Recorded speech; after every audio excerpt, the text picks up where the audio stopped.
I'll say this once and I'll say it again. The newest backdrops that from the re-releases of the NECA Godzilla's figures are actually fucking awesome. I mean, take a look at this. This is an example. Alright, enough of this bit. Hello, greetings all the new folks. CyberKnight-Miky here. Welcome back to another review. What the hell is this? Today we're gonna take a look at the NECA Godzilla 1995, aka DestoGoji from Godzilla vs. Destoroyah.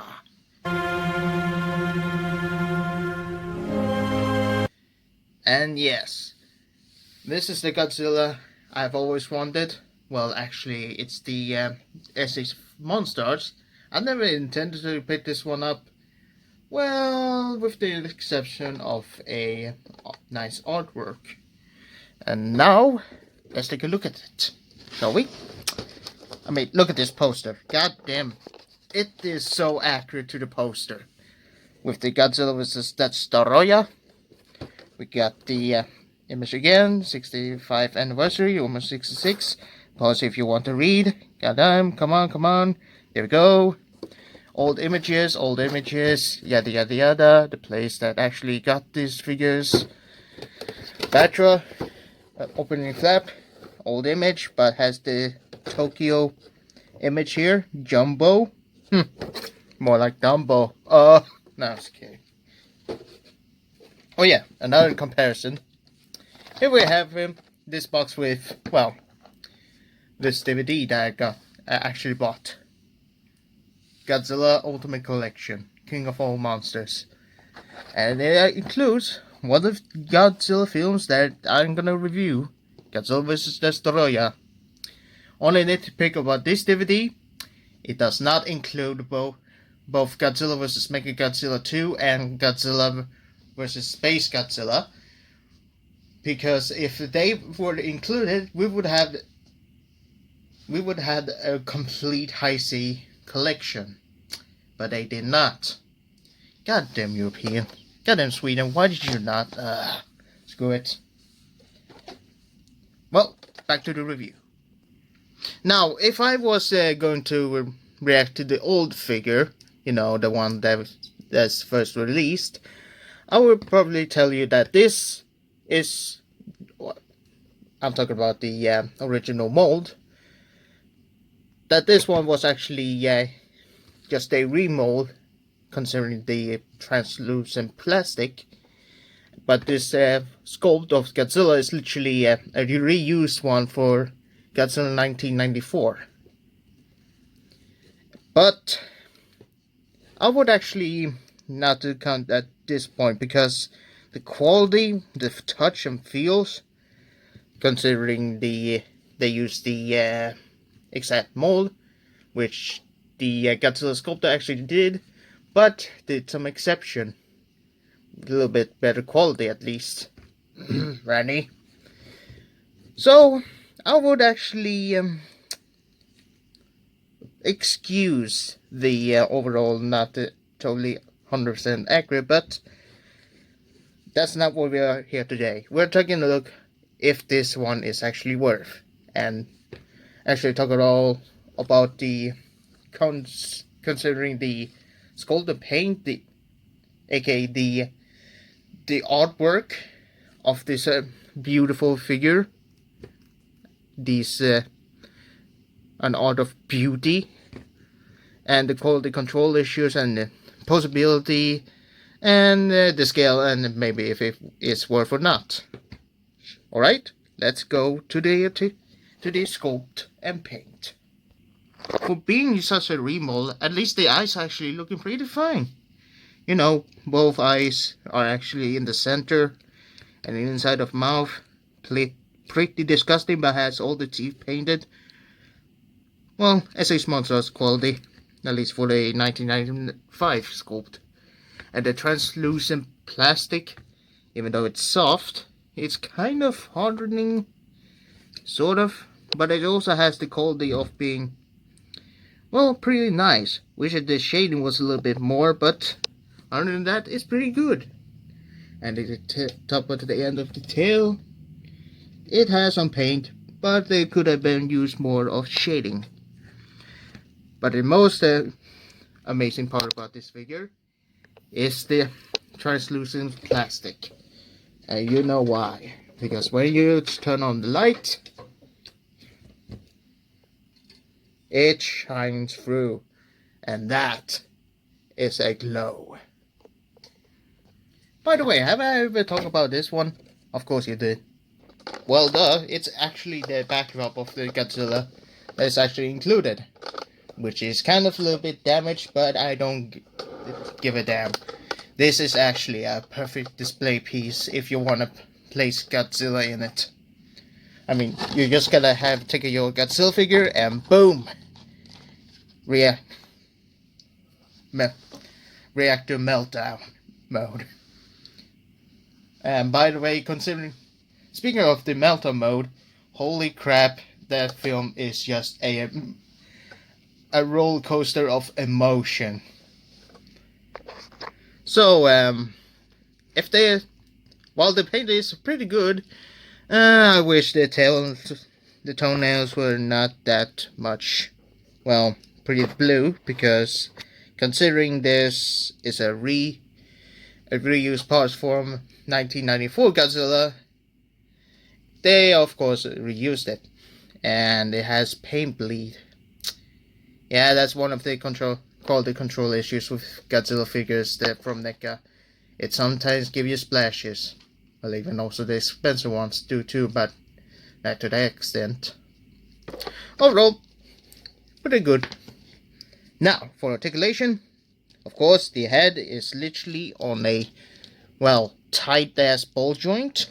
The jaw is on hinge. Of course, double ball joint system on the neck, and you know, so far. Then we get to the really confusing one.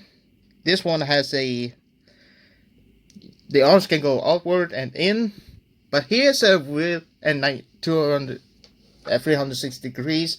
But here's also one thing that is literally the confusing one yet: hinged muscle part. You know, hinge on the arm. I suppose that, but we already have an elbow there, so is it supposed to be a double elbow? This is kind of an issue with this figure that is kind of makes no sense at all. And of course, we have the ball jointed hands, which is not changed. Oh well. Well, I mean, it's not the S.H.MonsterArts, but at least we could have some hinge joints like the NECA ones, but oh well, it's a reused figure, what are you gonna do? But a little bit better.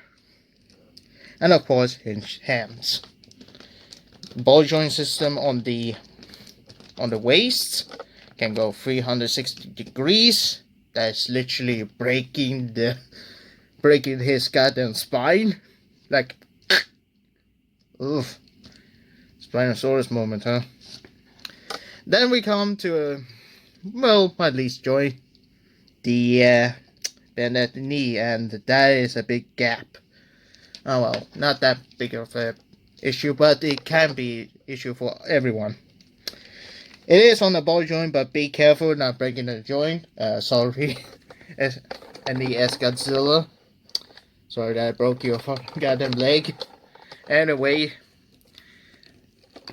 also remind you that you should also use a hairdryer to loosen up the joint, because if you use force, you will break the figure. Anyway, bend at the knee, and of course, a tight ass ball joint system at the pivot at the bottom of the feet. Same goes to this one, but a little bit more tighter, and a hole for the NECA display bases. And now we come to the tail with a ball joint system, and a ball joint here, a ball joint here, ball joint here. Yeah, that's literally 4 segments, with the end of the tail being bendy wire. Oh, great, Bannerwire, like we are actually loving it. Sarcasm. Anyway, it's a null figure. What are you gonna do? Well, what you could have done is given him some hyper beam, which this one does not come. God damn it, NECA. Well, good thing that I actually made a replacement one. AKA I made my own beam. Which, I think it was Shinzilla. Yeah, Shinzilla who actually did a tutorial of making beams. Link in the description. But yeah. May not have a beam effect, but you can also make your own or use other Godzilla figures that has a beam. Also, for example, this guy. Wait, where's your beam? God damn it. God damn it.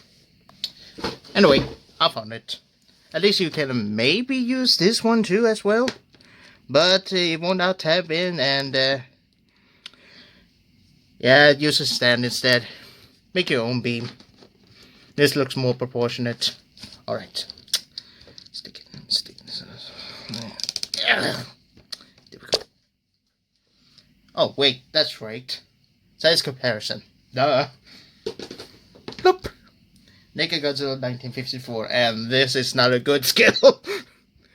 Yeah, you know why? Because this is supposed to be 50, this is 100. 100 meters, 50 meters. Godzilla should have been, well, at least here. But instead it's just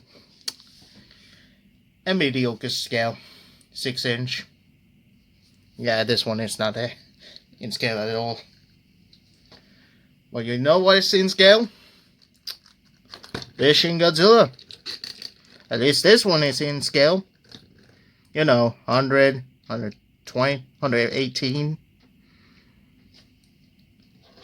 Anyway, here we also have my last review, the NECA Shin Godzilla.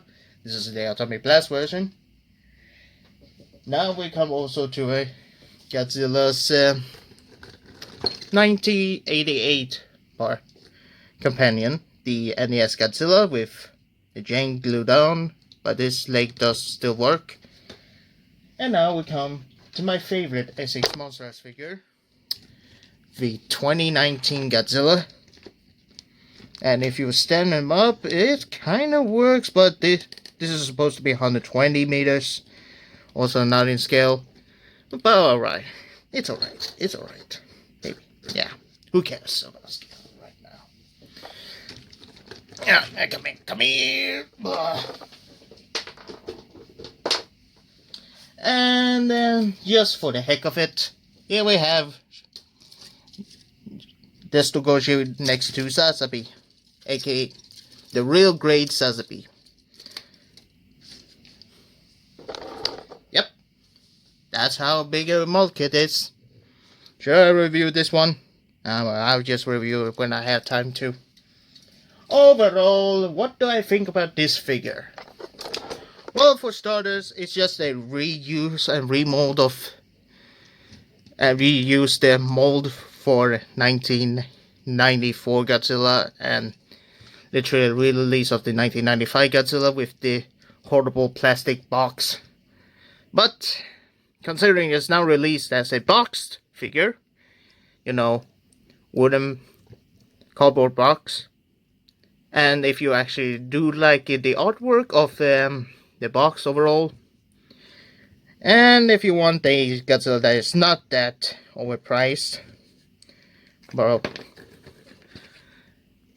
I would recommend this figure. I actually would, just for the heck of it being a more better quality and such. But if you want a more accurate Godzilla, I will go for the S.H.MonsterArts version. And also, this is actually accurate. Silver, grayish, orange. Yep, accurate. So, that was my review of this Godzilla. Next time, I'll review something a little bit more special. Maybe. But that's all. Wow, I can't speak today. God damn it.